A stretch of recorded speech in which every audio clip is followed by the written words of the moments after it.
90% वाला काम है। सबको ये रहता है कि मतलब कैसे पढ़ा जाए ना, सभी लोग यही पूछते हैं कि कैसे पढ़ा जाए कि मतलब सर की जो है कि हमारा 90% आ जाए ना। सभी लोग, हम लोग ऐसा किए भी हैं, मतलब कि पिछले क्लास के लोग जो है कि 1-2 लोग अच्छा परसेंटेज लाए ना, 91, 89 ना, अच्छा परसेंटेज हम लोग का आया था। मेहनत हम लोग किए थे और उन लोग की पढ़ाई जो है कि जैसे मैंने बोला था कुछ फॉलो किए थे कुछ लोगों ने, तो मेहनत अच्छा किया था ज़बरदस्त, लेकिन उन लोग की मेहनत अलग थी। ये नहीं कि मेरे कहने पर ही खाली वो लोग जैसे मैं बोल रहा था वैसे ही पढ़ रहे थे वो लोग, ठीक है। कुछ अपना भी उन्होंने दिमाग लगाया। सबसे पहले देखो, सबसे 6 सब्जेक्ट में सबसे दिक्कत क्या हो जाता है, कुछ मैथ वाले बच्चों को क्या होता है, दिक्कत होता है सोशल साइंस। सोशल साइंस में उन लोग को समझ में ही नहीं आता कुछ कि कैसे पढ़ा जाए, इतिहास का डेट नहीं याद रहता उनको ना, जो है कि इसका भूगोल का भी कुछ जगह नहीं मालूम हो पाते हैं, सही जगह कौन सा क्या है। तो मैप वेप में भी लोगों को बड़ा दिक्कत होता है। मैप बहुत इजी है, पढ़ाने वाले तो बहुत ब्रॉड पढ़ाएंगे, समझी में नहीं आएगा। 4, 5, 10 टॉपिक जो है गांधी जी से आएगा, ये तो कन्फर्म है कि कहाँ पे कौन सा आंदोलन हुआ था, समझ में आएगा नहीं, या फिर खनिज, कौन सा खनिज या फसल, या कौन सी नदियाँ कहाँ पर है, या कौन सा बंदरगाह कहाँ पर है ना, या फिर राष्ट्रीय उद्यान कहाँ पर है, ऐसा क्वेश्चन ही मैप पे बनता है। तो देखो, सोशल साइंस को बहुत ब्रॉड करके पढ़ने की ज़रूरत नहीं है। सोशल साइंस में जो है कि आप सोशल साइंस में आपको करना क्या है कि देखोगे ना, 50 से 60 क्वेश्चन जो है पूरा जो है वही बार बार रिपीट होता है। 50 से 60 क्वेश्चन हमेशा वही रिपीट होता है, समझ में आएगा नहीं, जो भी क्वेश्चन हो बार बार वही रिपीट होता है। तो इसलिए 50 से 60 क्वेश्चन जो है पहले उसको क्या है इम्पोर्टेंट अपने पास लिख लो, लांग हो 60 हो ना, मतलब लघु और लांग यही तो ज़्यादा होता है, 60 तो बन जाता है, समझ में आएगा नहीं। अगर लांग को पढ़ लोगे तो 60 उसमें से बन जाएगा ना। तो ये 50-60 क्वेश्चन जो है अपने पूरे साल भर में तो आपको 50-60 क्वेश्चन पढ़ना है। तो मतलब अगर एक भी क्वेश्चन पढ़ रहे हैं तो 2 महीना में क्या हो जाएगा, कंप्लीट हो जाएगा। फिर 2 महीना में रिवीजन हो जाएगा, फिर 2 महीना में क्या हो सकता है, दोहरा सकते हो तो दोहरा सकते हो उसको ना, समझे कि नहीं। तो पूरा पढ़ने से अगर ज़्यादा नंबर लाना है तब, अब पिछली बार भी हमने ऐसे ही बोला था, सब पढ़ते रहो लेकिन ज़्यादातर कौन सा क्वेश्चन पढ़ना होगा, 50-60 क्वेश्चन जो है इम्पॉर्टेंट है, जो मैं बताऊँगा आपको बाद में, ठीक है। कभी लिखवा देंगे 50-60 क्वेश्चन, हो वही से बार बार रिपीट होता है, वही बार बार पढ़ना है, समझ में आएगा नहीं। कितनों इतिहास पढ़ लो, कितनों आप भूगोल पढ़ लो, बार बार रिपीटेड क्वेश्चन ही आते हैं। जितने भी रिपीट किए हुए क्वेश्चन आप देख लो, 2005-7 से ले करके जो है कि 2026 तक सब क्वेश्चन रिपीट है। एक क्वेश्चन छोड़ करके नहीं, ये 2 क्वेश्चन छोड़ कर नहीं, सब रिपीट है, समझ में आएगा नहीं। तो बाकी इसके लिए क्या करना है, सोशल साइंस में बहुत ज़्यादा ध्यान नहीं देना है। आपको करना क्या है, क्वेश्चन को 50-60 क्वेश्चन है, बार बार उसी को रिपीट करना है ना। अब क्वेश्चन को आपको खोजना पड़ेगा कहाँ पे कैसे बार बार एक ही क्वेश्चन कैसे आता है। ठीक ना, जैव विविधता है ना, जैसे एक क्वेश्चन बहुत इंपॉर्टेंट है, गांधी जी के बारे में क्वेश्चन ज़रूर आएगा, कोई ना कोई आंदोलन पूछेगा, ये सब क्वेश्चन बहुत आता है, ठीक है। जर्मनी का एकीकरण ना, ऐसे क्वेश्चन होंगे। मुझे तो सोशल साइंस को उतना नॉलेज है नहीं, लेकिन फिर भी मैंने अगली बार बहुत बेस्ट करवाया था, समझ में आया कि नहीं। तो हमें मैप क्लियर ऐसे ही कर देना है, समझे कि नहीं। मैप को तो हम लोग ऐसे ही कर लेंगे बहुत अच्छे से है। बहुत बच्चे को मालूम ही नहीं रहता है कि गोवा कहाँ पर है, किसी को मध्य प्रदेश नहीं मालूम होता है, झारखंड तो बिहार कहाँ पर है ना, उत्तराखंड कहाँ पे है, सिक्किम कहाँ पर है, ये सब किसी को कहीं पर मालूम नहीं चलता है। और हम लोग ऐसा बताएं इसको कि हर बच्चा बता देगा आँख बंद करके कि सर की ये चीज़ यहीं पे है, समझ में आएंगे नहीं। इसका वीडियो हम लेकर आएंगे एक बार ना, इस पे वीडियो हम एक बार बनाएंगे, इस पे ध्यान से देखेंगे, जो बच्चा समझ जाएगा, 5 मिनट का काम है तो इसका क्लियर हो जाएगा। और फिर उसके बाद जो है क्वेश्चन बहुत ईजी है, 10 मिनट में आप पूरा क्वेश्चन चार्ट, पूरा मैप का क्वेश्चन याद कर लें, ये मेरी गारंटी है। सर जी 10 मिनट में पूरा मैप का जितना आज तक आया हुआ पूरा क्वेश्चन अपने दिमाग में होगा, बिना कॉपी किताब का याद हो। ट्रिक्स मैंने बताया, पूरा अनाज कैसे, कौन सा अनाज सबसे ज़्यादा कहाँ पर होता है, कौन सा खनिज सबसे ज़्यादा कैसे होता है ना, समझे कि नहीं।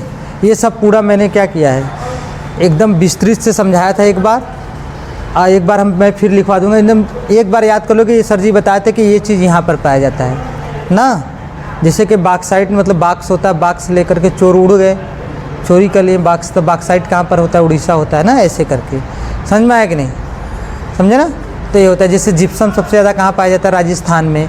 जीपसम यानी जीप से एक स्थान से दूसरे स्थान जाना यानी राजस्थान, हमेशा याद रहेगा ना। तो ऐसे ही हम करके मैंने वीडियो पे बनता मतलब वीडियो बनाऊंगा जब, तो उसको दिखा दूंगा ना। समझ में आया कि नहीं। तो ये मैप मेरा 10 नंबर का जो भी रहेगा एकदम क्लियर रहेगा, ठीक है। अब 50-60 क्वेश्चन जो बता देंगे ये क्लियर हो जाएगा, तो सोशल साइंस का काम खत्म हो जाएगा। अब मुझे हर सब्जेक्ट को पढ़ना कैसे है, सबसे इम्पॉर्टेंट चीज़ परसेंटेज में, अगर परसेंटेज हमारा घटता है ना, तो हम लोग का बहुविकल्पी जो क्वेश्चन होता है, MCQ जो होता है 20 ना क्वेश्चन आते हैं ना, 20 हो। ये क्वेश्चन जो है हमें जो है कि इसी को गलती नहीं करना है। समझ में आया कि नहीं। जो भी आपके पास क्वेश्चन बैंक हो उससे बार बार क्वेश्चन क्या करना है, रिपीट करना है। समझ में आया कि नहीं, बार बार याद करना है, उसको लर्न करना है। फिर उसके बाद बुक का अलग से लर्न करना है। समझ में आया कि नहीं। फिर 1-2 महीना एकदम बैठो, एक बार तो 4 चैप्टर दोहरा दो, ऐसा नहीं है। अरे हमको लगता है कि 1-1.5 घंटा में आप 4 चैप्टर तो दोहरा ही लेंगे अच्छे से। तो जब भी बैठो 4 चैप्टर को मतलब पूरा केमिस्ट्री ख़त्म या फिर पूरा फिजिक्स ख़त्म, 4 चैप्टर तो है फिजिक्स केमिस्ट्री। समझ में आया कि नहीं। तो एक महीना में उसको 3 बार दोहरा लो ना। एक बार बैठो, 1 घंटा पढ़ो, रिवीजन कर लो, फिर 1 घंटा पढ़ो, रिवीजन कर लो ना। सप्ताह में अगर 2-2 बार भी पढ़ोगे ना एक सब्जेक्ट को, एक बार एक सप्ताह में केमिस्ट्री 4 चैप्टर याद किए बहुविकल्पी, फिर जो है कि 2 दिन छोड़ के फिर उसी 4 को पढ़ना है। फिर उसके बाद बायो पढ़ना था, बायो का 4 चैप्टर है या 5 चैप्टर जो भी हो, उसको पढ़ना है, फिर पढ़ना है, फिर पढ़ना है ना। एक सप्ताह के अंदर अंदर पूरा तुम्हारा एक सब्जेक्ट के बहुविकल्पी को एकदम ज़बरदस्त पकड़ हो जाएगा। ऐसे ही पिछले क्लास वाले किए थे, ठीक है। एक बार बैठो तो सिर्फ अगर ये पार्ट एक याद करो बहुविकल्पी तो तुम मूर्ख हो। एक बार बैठो तो 4-5 चैप्टर को दोहरा दो बहुविकल्पी, खूब पढ़ो। बहुविकल्पी ऐसा होता है कि एक बार पढ़ लो तो दूसरी बात थोड़ा सा ये होता है, अरे इसका तो यही पढ़ते, इसका ऑप्शन यही सही होगा ना, ये दिमाग में घुस जाता है। तो ऐसे पढ़ना है कि बार बार रिपीट करके पढ़ना है। समझ में आया कि नहीं। प्रीवियस पेपर भी देखना है कि कौन सा आया था बहुविकल्पी नया में ना। तो बहुविकल्पी को भी अच्छे से पढ़ना है, खूब पढ़ना है, 4 बार 5 बार खूब अच्छे से रिवीजन कर लेना है। समझे कि नहीं। बहुविकल्पी पे अपना कमांड ज़बरदस्त रखो। बहुविकल्पी अगर तुम्हारा सही है 20 क्वेश्चन ना, तो 20 क्वेश्चन सही, तो कॉपी चेक करने वाला भी सोचता है कि लड़के का अगर 20 MCQ सही है तो लड़का हो सकता है पढ़ने में तेज। राइटिंग सही रहेगा तो थोड़ा कम बेसी भी लिखे रहोगे तो भी पूरा नंबर देते हुए वो चला जाता है। समझे कि नहीं। तो ये रखना है। और जैसे कि केमिस्ट्री में जैसे कि सब बच्चे ज़्यादातर 70% बच्चे जो है कि क्या छोड़ के आते हैं, क्या होता है जब, क्या होता है जब, IPSC नाम ना। और कुछ जैसे बनाने की विधि में हो जाए, प्लास्टर ऑफ पेरिस हो गया, बिरंजक चूड़ हो गया, धामन सोडा हो गया, बेकिंग सोडा हो गया ना। तो ये सब चीज़ें बच्चे छोड़ कर आते हैं। अगर परसेंटेज 90% लाना है तो ये क्वेश्चन जो है कि हमारा छूटना नहीं चाहिए। ये बच्चे छोड़ कर आते हैं, क्या होता है जब। मैंने कई बार बता चुका हूँ। और समीकरण को संतुलित करना, ये इंपॉर्टेंट, ये बहुत कठिन टॉपिक होता है बच्चों के दिमाग से। टीचर तो सोचेंगे नहीं ये बहुत ईजी है, टीचर से हमसे क्या लेना देना है ना। लेकिन बच्चों से ही पूछा जाए, आप लोग को हम लोग पढ़ाने, लेकिन हार्ड लगता है ना क्या होता है जब। लेकिन हम लोग बताएं अच्छे तरीके से, इसी को अच्छे से रिवीजन करना है। क्या होता है जब आता है 100%, ठीक है। IPSC नाम एकदम 100% आता है, इसके बिना पेपर बनवा नहीं करता। जब जान रहे हो कि इसके बिना पेपर, IPSC के बिना पेपर नहीं बनता है केमिस्ट्री का हाई स्कूल में, तो हमें क्या करना है, IPSC हर हाल में सही करना है, हर हाल में पूरा सीख के जाना है। समझे कि नहीं। क्या होता है जब 100% आता है तो उसको इतना पढ़ना है कि 100% सही हो जाए। समझ में आया कि नहीं। और सब क्या होता है, सब आपके पाठ से ही बने होते हैं। क्या होता है कि जबकि क्लोरीन की क्रिया बूझे चूने से कराई जाती है ना। क्या होता है जब प्लास्टर ऑफ पेरिस को क्या किया जाता है, जल से क्रिया कराया जाता है। तो समझ में आया कि नहीं। तो ऐसा क्वेश्चन आता है, समझे ना।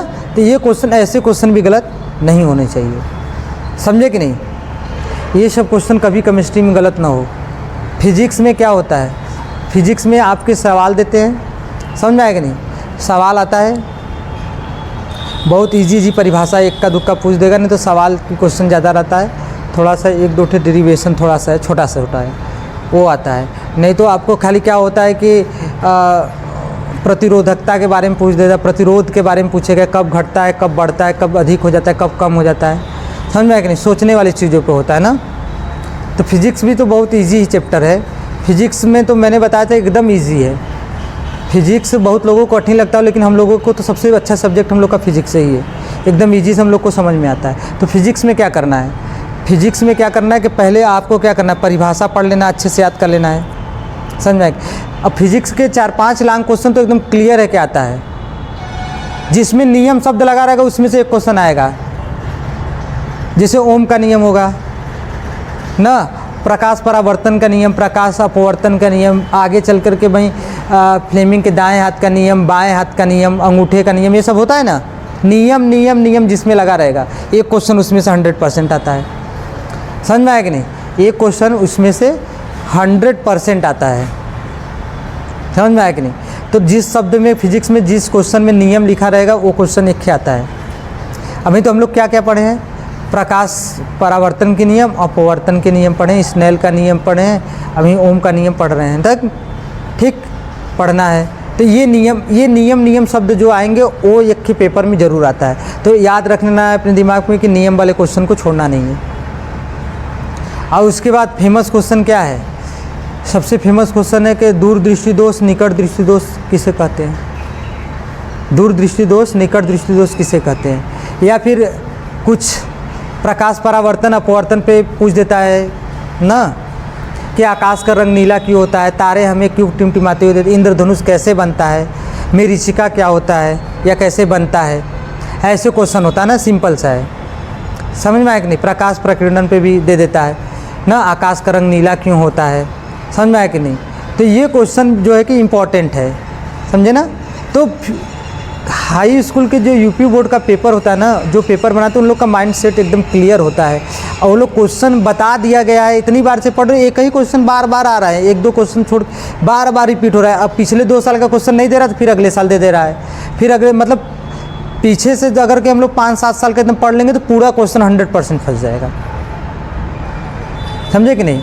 तो इसमें ज़्यादा हम लोग को बहुत ब्रॉड नहीं करना है, सिलेबस को देखना है कि पूछ कहाँ से रहा है क्वेश्चन। अगर हम पार्ट 1 पढ़ रहे हैं फिजिक्स में तो उसमें पूछ क्या रहा है, समझ में आया कि नहीं। अब चले सबको सब पढ़ने तो नहीं हो पाएगा, एक बार याद होना चाहिए, लेकिन फिर उसके बाद क्या है, उतना वही क्वेश्चन पे ज़्यादा ध्यान देना है जो क्वेश्चन बार बार पूछा जाता है। किरण आरेख जो हो गया, किरण आरेख पे क्वेश्चन आते हैं ना, तो किरण आरेख को अच्छा देना, किरण आरेख दुनिया में कोई नहीं भूल सकता, ऐसा बताया गया है, समझ में आया कि नहीं। किरण आरेख से क्वेश्चन आता है, सवाल आता है, समझ में आया कि नहीं। तो ये सब चीज़ें निर्धारित है, जो चीज़ हमें जान रहे हैं कि हमें आएगा तो उस क्वेश्चन को छोड़ने की क्या ज़रूरत है, उसको बार बार रिवीजन करना है, समझ में आया कि नहीं। अब मैथ में क्या होता है, मैथ में तो 2-4 सब्जेक्ट तो, अरे 2-4 पार्ट ऐसे हैं, मैथ की बारी बता रहा हूँ, मैथ की चीज़ों में आपको 4 से 5 क्वेश्चन ऐसे हैं जो एकदम 100% क्लियर है कि इसी चैप्टर से आएगा, इसके बिना पेपर कभी नहीं बनेगा, ये उसको आना है। सबसे ज़्यादा इम्पॉर्टेंट त्रिकोणमिति, त्रिकोणमिति से आपसे बहुविकल्पी को लेकर के कुल 3 से 4-5 क्वेश्चन तक बन जाते हैं, समझ में आया कि नहीं। त्रिकोणमिति से 2, 3, 4, 5 क्वेश्चन तक बन जाते हैं त्रिकोणमिति से मैथ में, समझ में आया कि नहीं। तो त्रिकोणमिति को हर हाल में मुझे क्या करना है, रिवीजन करना है, एक बार नहीं, कम से कम 4 से 5 बार, जो कि देखते ही जो है कि बहुविकल्पी आराम से कर ले, समझ में आया कि नहीं। त्रिकोणमिति के बाद आता है कि पृष्ठीय क्षेत्रफल वाला जो होता है, गोला बेलन शंकु वाला जो चैप्टर है, समझ में आया कि नहीं, उससे क्वेश्चन लॉन्ग आता है, कन्फर्म है लॉन्ग आता है, समझ में आया कि नहीं। सांख्यिकी होता है एक होता है ये जो बताएं बेलन शंकु, उस पर लॉन्ग क्वेश्चन आता है मैथ में, समझ में आया कि नहीं। एक चैप्टर और है हाइट एंड डिस्टेंस, ऊंचाई और दूरी, त्रिकोणमिति में ऊंचाई दूरी, उससे लॉन्ग आता है, ठीक है। शंकु बेलन ना गोला, इस एक ही चैप्टर है इसमें ना, ये क्या करना है, इसको अच्छे से दोहराना, इसमें से लॉन्ग फंसता है। हाइट एंड डिस्टेंस ऊंचाई और दूरी से भी एक ही लॉन्ग क्वेश्चन पूछता है, समझ में आया कि नहीं। तो जब जान रहे हैं कि इस चैप्टर से लांग पूछता है, तो उसका पूरा क्वेश्चन बैंक का हमें पढ़ना है, उसके बुक का पूरा पढ़ लेना है, ख़त्म कर देना है। तो हमें 12 नंबर तो ऐसे ही मिल जा रहा है। एक तो कन्फर्म है कि गोला बेता शंकु से कन्फर्म है कि लॉन्ग क्वेश्चन पूछे 6 नंबर का। एक है हाइट एंड डिस्टेंस से कन्फर्म है 6 नंबर का पूछेगा। 2 चैप्टर से तो क्लियर ही है एकदम।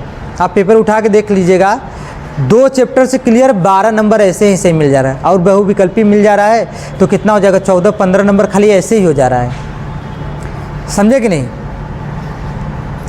समझे ना? तो हमें कौन सा मैथ में कौन सा चैप्टर ज़्यादा ध्यान देना है? द्विघात समीकरण से आता है, उसके बाद जो है कि त्रिकोणमिति से आता है लॉन्ग, उसके बाद ये जो होता है बेलन शंकु से आता है, सांख्यिकी से आता है, और एक चैप्टर और है दिमाग में नहीं चल रहा है, समांतर श्रेणी, चैप्टर नंबर 5 समांतर श्रेणी, उससे भी आता है। वो चैप्टर बहुत इजी है, उससे भी आता है क्वेश्चन। समझ में आया कि नहीं? समझे ना? तो ये लॉन्ग के कुछ चैप्टर है, क्लियर है। जब हमें मालूम है कि एकदम क्लियर 100% है कि इसी से चैप्टर से लॉन्ग बनेगा, बाकी किसी चैप्टर से लॉन्ग ज़्यादा बनता नहीं। बन जाए किसी चैप्टर से भी बन सकता है, लेकिन इससे नहीं बनता है। अरे मतलब इससे ज़्यादा, मतलब इस सबसे कन्फर्म है कि बनेगा। या करके देगा 2-3 क्वेश्चन, और उसमें लॉन्ग में भी क्या होता है, अथवा करके देता है, ये करो या ये करो, आपको बन जाएगा। अगर आप उदाहरण दोहराए हैं, अगर आप सवाल पूरा किए हैं, और आप इसके बाद जो है कि क्वेश्चन बैंक दोहराए हैं, तो आपका क्या हो जाएगा, कन्फर्म हो जाएगा। समझ रहे कि? तो आपका लॉन्ग बन जाएगा। अगर लॉन्ग छूट जाता है ना, जानता है पूरा पेपर ही छूट गया। तो लॉन्ग सबसे पहले है कि लॉन्ग छूटना नहीं चाहिए। और हर हाल में हमें क्या है, 20 नंबर का MCQ सही करना है।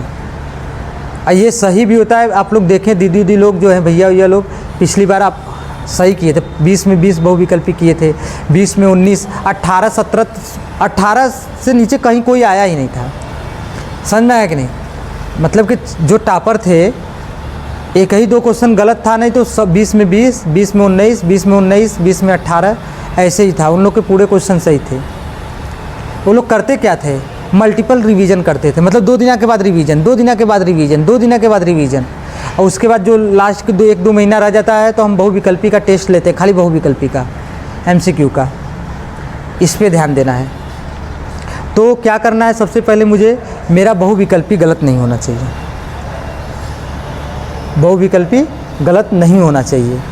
उसके बाद जो क्वेश्चन जिस चैप्टर का बताया गया, वो क्या हो जाएगा, बार बार उसको रिवीजन करना है। मैथ में हो, चाहे फिजिक्स में हो, चाहे केमिस्ट्री में हो। केमिस्ट्री में क्या होता है जब ना, और उसके बाद IPSC नेम, ठीक है? समझ में आया कि नहीं? धावन soda, baking soda, plaster of Paris, ये सब पूरा पढ़ना है अच्छे से, एकदम बार बार रिवीजन करना है ना भाई। धातु अधातु चैप्टर में भी एक क्वेश्चन आते हैं, ठीक है? समझ में आया कि नहीं? ये बार बार। फिजिक्स में क्या करना है, आरेख, किरण आरेख देखना है ना, नियम जिस क्वेश्चन में लगा रहेगा वो देखना है। मरीचिका या फिर इंद्रधनुष कैसे बनते हैं, तारे हमें क्यों टिमटिमाई हुई दिखाई देते हैं ना, टिमटिमाते हुए दिखाई देते हैं। समझे कि आकाश का रंग नीला क्यों होता है, स्वच्छ तालाब का रंग नीला क्यों होता है ना, पानी मतलब नीला क्यों दिखता है। ऐसा क्वेश्चन भी आ सकता है। अगली बार आया था एक क्वेश्चन, ठीक है? सूर्योदय एवं सूर्यास्त के समय सूर्य लाल क्यों होता है, इसी चैप्टर में है जो हम पढ़ाने जा रहे हैं ना। समझ में आया कि नहीं? ये क्वेश्चन, ये सब क्वेश्चन आते हैं बार बार। और उसके बाद क्या है, निकट दृष्टि दोष, दूर दृष्टि दोष। समझ में आया कि नहीं? ये सब इम्पॉर्टेंट चीज़ है, इसको पढ़ना ही पढ़ना है आपको। समझे कि नहीं? और सबसे ज़्यादा क्वेश्चन में सवाल पूछता है तो विद्युत चैप्टर जो है, विद्युत चैप्टर से आपको फार्मूला जो है, और एक होता है श्रेणी क्रम और समांतर क्रम। फिजिक्स में श्रेणी क्रम समांतर क्रम भी आता है, उस पर क्वेश्चन भी पूछते हैं। तो सबसे ज़्यादा विद्युत धारा चैप्टर भी बहुत इंपॉर्टेंट है। विद्युत धारा चैप्टर जो है बहुत इंपॉर्टेंट है फिजिक्स के ज़रिए से, ठीक है? इसमें हो गया। हिंदी में क्या है, हिंदी के लिए क्या पढ़ना है, पहले तो मुझे जानते हो कि जीवन परिचय ज़रूर पूछेगा। आपने कभी भी उठा के देखिएगा ना, तो जीवन परिचय जो होता है लेखक और कवि, एक लेखक एक कवि का आता है ना, गद्य और पद्य से आता है, लिखने के लिए आता है। उसमें देखोगे तो शुरू के ही तो 3 चैप्टर में से आ जाएंगे, किसी न किसी एक का ज़रूर पूछा होगा। तो हमें पूरे चैप्टर पढ़ने की क्या ज़रूरत है, तुलसीदास फेमस है, मैंने जीवन परिचय खाली उनका मृत्यु और जीवन कैसे याद करना है, ठीक है। महादेवी वर्मा, जयशंकर प्रसाद, सूरदास भी हैं, ठीक है। ये सब जितने भी ये सब चीज़ें जो हैं इम्पॉर्टेंट है। महादेवी वर्मा है, जयशंकर प्रसाद है, रामधारी सिंह दिनकर भी है कि नहीं हाई स्कूल में, मुझे तो नहीं मालूम है, ठीक है। ये सब चीज़ें इम्पॉर्टेंट है, फेमस है ना। और डॉक्टर राजेंद्र प्रसाद का भी आता है, ठीक ना। तो ये सब चीज़ें आपको जीवन परिचय होना चाहिए याद, एकदम जीवन परिचय में गलती नहीं होना चाहिए। अच्छे अच्छे जो है हेडिंग्स डाल करके अच्छे अच्छे उसको क्या करना है, लिखना है बढ़िया से। पहले 60 में बना लेते हैं हम लोग कि जैसे ऐसे कर लेंगे, 60 में इनका जो है कि जन्म हो जाएगा, मृत्यु हो जाएगा ना, रचनाएं हो जाएंगी ना, ये सब चीज़ें माता पिता का नाम हो जाएगा 60 में। फिर उसके बाद लांग बनाते हैं। सब में तो कॉमन ही लांग होता है कि बचपन में जो है कि इनकी पढ़ाई लिखाई बड़ी कठिनता से हुई है, बचपन में ही पिताजी मर गए थे, कुछ लोग के, सबके नहीं, कुछ लोगों के, कि नहीं, समझा कि नहीं। इनकी प्रारंभिक शिक्षा जो है कि घर से हुई थी, मतलब गांव के स्कूल से हुई थी, ऐसा ही कुछ रहता है सबका, बहुत ज़्यादा थोड़ी है। उसके बाद क्या है, जितने ग्रामर में क्या है, ग्रामर में देखो कहाँ पर नंबर कटता है, जब हम लोग ऐसे उससे लिखते हैं ना, ऐसे लिखते हैं हिंदी में ना, निबंध जब लिखते हैं तो निबंध के समय हम लोग हेडिंग बहुत, मतलब हेडिंग देख के ही नहीं जाते, सोचते निबंध ही आएगा ना, कर लेंगे। अरे उस पर हेडिंग अच्छे अच्छे हेडिंग्स दोगे तब ना समझ में आएगा नहीं। तो उस चीज़ को क्या करना है, बार बार 2-3 बार हेडिंग देख के निबंध के 4-5-6 निबंध जो है कि देख लेना बढ़िया से, समझ में आएगा नहीं। उसमें देखना कौन कौन से हेडिंग, जब से हेडिंग नहीं डालोगे तो खाली पेज भरने से थोड़ी मिल जाएगा, समझे कि नहीं। तो इस चीज़ को भी देखना है आपको। और उसके बाद जो है इधर आते हैं ग्रामर में। हिंदी ग्रामर में क्या होता है, हिंदी ग्रामर में हम लोग को करना क्या है, अलंकार, रस, छंद, अलंकार, ये जो होता है ये बहुविकल्पी में पूछता है। मैंने एक बार बताया था बड़ा इजी तरीके से पहचानने के तरीका ना। तो ये तो हिंदी ग्रामर की चीज़ें जो है कि ये तो मैं बता दूंगा, समझ में आया। प्रत्यय और प्रत्युत्तर पूछता है, ये सब मैं बता दूंगा, एकदम इजी तरीका है, समझे कि नहीं। बहुत नहीं, पहले अपना बहुविकल्पी और शुरू के जो चैप्टर दिए हुए हैं, अरे 10-15 पृष्ठ जो दिए हुए हैं किताब में, पूरा इतिहास जिसको हम लोग बोल सकते हैं हिंदी में, इतिहास जो है, छायावादी योग, शुक्लोत्तर योग ना, इनके कबीर जो लेखक हैं ना, इन सब के बारे में अच्छे से किनकी कौन सी रचना है। बहुविकल्पी अलग चीज़ हो गया, बहुविकल्पी को पढ़ना ही पढ़ना है। फिर एक टॉपिक क्या है, तुमुल खंड काव्य है। क्या है, तुमुल खंड काव्य है ना, उसको भी 2-4 सर्ग हैं जो है अच्छे से, उन सबको अच्छे से पढ़ना है, जो आ जाएगा ना। तो इसको भी पढ़ लेना, टॉपिक बना के पढ़ना है, ये नहीं कि बड़ा घूमते रह जाए, पूरा एकदम अथाह समुद्र में कूद के लगे, चिल्ला रहे हैं, कुछ समझी में नहीं रहा कौन सा आएगा कौन सा, 2 दिन पेपर रहेगा तो मालूम चल रहा है ये है, ये चीज़ आता है, हमारा तैयार नहीं है। अरे पहले ही से तुम जान रहे हो कि रस, छंद, अलंकार आएगा तो उसको पढ़ लेना है। बहुविकल्पी में आते हैं क्वेश्चन, अब तो लिखने के लिए भी नहीं आता है, तो पहचानना है कौन सा है। मैंने बताया भी था, एकदम अच्छे से तरीके से देख के खाली बता दोगे तुरंत ना। जीवन परिचय जान ही रहे हो क्या आएगा, तुमुल खंड काव्य में से जान ही रहे हो आएगा, निबंध जान ही रहे हो आएगा, तो बचा ही क्या। और थोड़ा तो तुम लोग तो पढ़ ही रहे हो अच्छे से, तो उसको अच्छे से पढ़ लीजिएगा, समझ में आया ना। तो ये छोटी छोटी चीज़ें। आप पढ़ाई में सबसे चीज़ ज़रूरी क्या है, पढ़ाई में सबसे ज़रूरी चीज़ क्या है हमारी, कि हम कितने घंटे और किस सब्जेक्ट को, मतलब कि कैसे पढ़ रहे हैं, किस बुक से पढ़ रहे हैं। तो पहले तो हमें 90% लाने के लिए हमें 2-3 चीज़ों का हमारे पास होना ज़रूरी है। पहला, मेरा जो बुक होना चाहिए मेरे पास, क्वेश्चन बैंक होना चाहिए मेरे पास, प्रीवियस पेपर होने चाहिए मेरे पास, फेयर कॉपी मेरे पास होना चाहिए। अब जैसे कि चैप्टर 1 अगर हम मैथ में ही पढ़ रहे हैं या फिर हम लोग साइंस में ही पढ़ रहे हैं, तो हम चैप्टर 1 पढ़ रहे हैं, तो मुझे देखना है कि पेपर में या क्वेश्चन बैंक में पार्ट 1 से, चैप्टर 1 से पूछता क्या है ज़्यादातर ना, उसको टिक लगा लेना है, ठीक है। जो ज़्यादातर पूछता है उसको टिक लगाना, पहले याद सबको करना, जो टिक लगाना उसको सबसे पहले याद करना है, ये इम्पॉर्टेंट है। तो 3-4 चीज़ होना चाहिए, प्रीवियस पेपर होना चाहिए, क्वेश्चन बैंक होना चाहिए, बुक, और क्या होना चाहिए, फेयर कॉपी होनी चाहिए। समझ आएगा नहीं। फेयर कॉपी में नोट्स अच्छे अच्छे बनाए जाते हैं, तो जिससे क्या होता है, ब्रॉड पढ़ने से अच्छा शॉर्टकट में। कभी कभी क्वेश्चन बैंक में इजी लिखा होता है, और कभी कभी क्या ज़्यादातर फेयर में इजी लिखा होता है, तो जिससे हम लोग समझ जाते हैं, ठीक है। तो कोई भी चैप्टर पढ़ने से पहले हमें ये ध्यान होना चाहिए कि आता क्या है, ठीक है। अब हमें जान रहा है कि मान लीजिए कि कोई भी, लड़कों को छोड़िए, लड़कियों में यही स्थिति थी, 8 बजे से पहले काम धंधा करके खाली होंगी, 8 बजे तक खाली होती हैं लोग। 8 बजे से पढ़ रही हैं तो कम से कम 10 से 11 बजे तक पढ़िए, 3 घंटा इधर पढ़िए, फिर भोर में 2 घंटा पढ़ लीजिए, ठीक है। 3 2 5 घंटा तो ऐसे ही हो गया ना। फिर दोपहर में जो पढ़ रही हैं वो तो अलग की चीज़ हो गई, समझ में आए कि। ये याद रखना कि फेयर कॉपी 10 में, फेयर कॉपी सोचो कि स्कूल में ही हो जाए, समझे कि नहीं। स्कूल में ही फेयर कॉपी कर लो, क्लियर है कि नहीं। घर पे जाकर लिखने की ज़रूरत नहीं है, समझे कि नहीं। अब खाली ज़्यादा से ज़्यादा क्या करना है, रिवीजन करना है। रिवीजन में क्या याद करना है ज़्यादा से ज़्यादा तुम लोग को, फेयर कॉपी तो याद होना चाहिए, बहुविकल्पी 4 से 5 बार खूब पढ़ो, समझ में आया कि नहीं। और रूटीन बनाओ कि हमें पढ़ना है। जो सही से नहीं पढ़ पा रहा है, 4 घंटा बैठ के नहीं पढ़ पा रहा है, वो लोग रोज़ 10-10 मिनट अपना बढ़ाते जाएँ। 1 घंटा 10 मिनट, फिर अगले दिन 1 घंटा 20 मिनट, फिर अगले दिन 1 घंटा 30 मिनट ना, फिर 40 मिनट 50 मिनट करते करते 1 सप्ताह में 3 से 4 घंटा आपका हो जाएगा, समझ में आएगा नहीं। तो इस चीज़ को याद रखना आप लोग। बहुत बड़ी हाई स्कूल की चीज़ें, बहुत क्लास 10 की बहुत बड़ी पेपर नहीं है, समझे कि नहीं। इसमें एकदम रिपीट क्वेश्चन आते हैं, एकदम रिपीट क्वेश्चन होता है। कोई भी चीज़ बार बार जो पूछा है 10 सालों में, बस वही पूछता है, उसी को देखना है हमें, समझे कि नहीं। समझे ना।